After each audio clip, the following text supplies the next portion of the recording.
Assalamu alaikum and welcome to day 23 of 30 days of parenting for a peaceful Ramadan. Today I'd like to talk to you about parenting for Jannah. Now that might seem like something really hard or something unachievable, or you might think that you need to have some really high quality parenting to be able to parent for Jannah. But subhanallah, it is possible, and it's really, really easy actually. I used to think that my children got in the way of my ibadah. I used to think that my children got in the way of me having the perfect Ramadan. I used to think that they hindered me from doing all the things that I wanted to do, or all the things that I thought I should be doing during this month. Whether it be extra prayers, whether it be fasting without needing to sort out their tantrums, whether it be looking after them and doing all of the things that I usually do. But during the month of Ramadan, I really wanted to be doing other things and paying attention maybe more to my ibadah.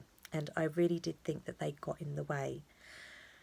And how that's changed, subhanallah, and how that has really been flipped on its head, and how I now truly see and insightfully see that they don't get in the way of my ibadah, that they are the way for my ibadah, or they are one of the ways, and they're a pretty big way. SubhanAllah, parenting for Jannah, it's basically just using everything that you do with your child, everything that you do, every interaction with your child, every way, shape or form that you parent your child, that is in itself an act of ibadah.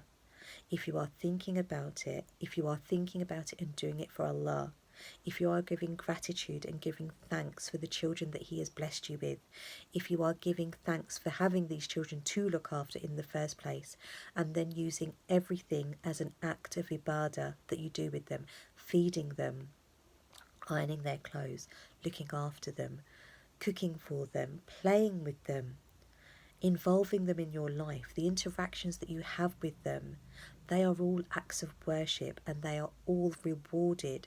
And subhanAllah, where do our rewards lie? What is the end game for all of these rewards that we're seeking? Inshallah, it is a place in Jannah. So let's use our parenting to parent for Jannah. If you have very small children, like I remember my firstborn, and being a new mum and kind of getting overwhelmed with it all. And the first Ramadan that I had with him, he was around about 8 months old, and I just couldn't put him down. He used to cry all the time, and I really thought that him crying was almost, it was annoying. It was annoying because whilst he was crying, I couldn't be doing every other thing. I couldn't be reading my Quran in peace. I couldn't be doing my Salah. So what I insightfully see now and subsequent Ramadans was, what did Allah want from me right then? What was He doing? What was He offering me? He was offering me an opportunity. What I saw as an annoyance, or what I saw as a disturbance, was actually an opportunity from Allah to put this parenting into action, and also to earn His rewards. What if we saw our children needing us, and our children only being able to sleep on us, our children only needing us as an opportunity for one, to look after them, to put into practice this mumming, but also as an opportunity for us, maybe in holding my child, in holding my crying child, in soothing them and allowing them to sleep on me. Maybe that was Allah's mercy for me to have a little sleep at that point. They say you should sleep when the baby sleeps, and I used to think, oh my God, that's awful advice, because when the baby's asleep, I can be getting on with this, that and everything, all the other jobs that I have to do. But what I realised was that holding my baby whilst they were sleeping, and out of the corner of my eye looking at the dishes that were building up, or the jobs around the house that I needed to do, I just needed to close my eyes and think, this is where I'm meant to be. This is where I'm supposed to be right now. All of those things can wait.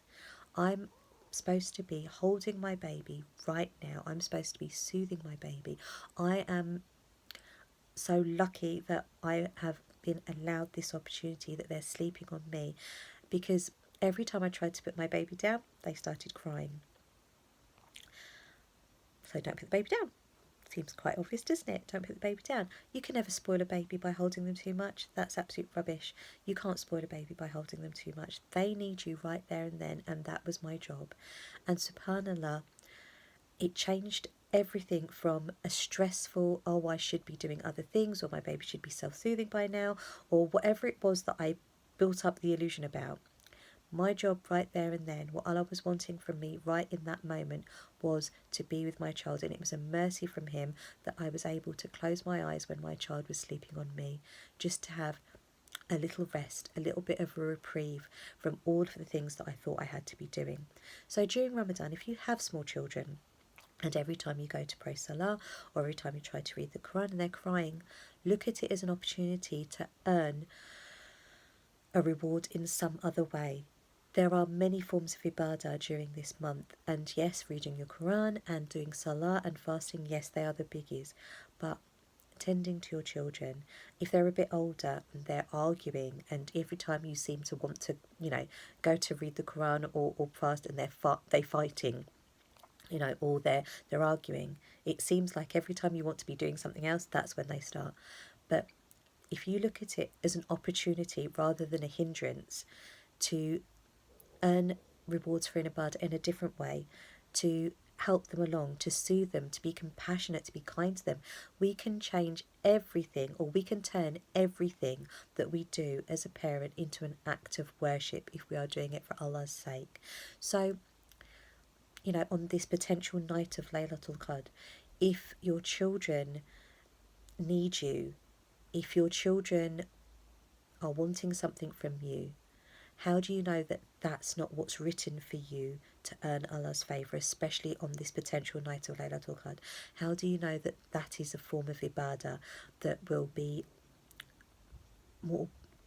better received by Him? Yes, obviously we need to pray, and we should be doing, more forms of worship. We should be reading our Qurans more, we should be praying more, we should be, making our du'as. But how do we know that in that moment, that was an opportunity sent by Allah to earn the most beautiful of rewards? So parenting for Jannah, it's not as hard as we think. It's not the quality of our parenting. It's the opportunities that we have in front of us. We just have to see them as opportunities. We just have to look for them. And also, we have to realise, or maybe we should realise, that our children don't get in the way of our ibadah, that they are the way, and they can be the most beautiful way. Inshallah, I pray that if on this potential night of Laylatul Qadr, that your du'as and that your acts of worship are received in the highest sense, and may we all, inshallah, catch Laylatul Qadr. May we all be blessed on this beautiful night. Inshallah, I'll see you tomorrow. Assalamu alaikum.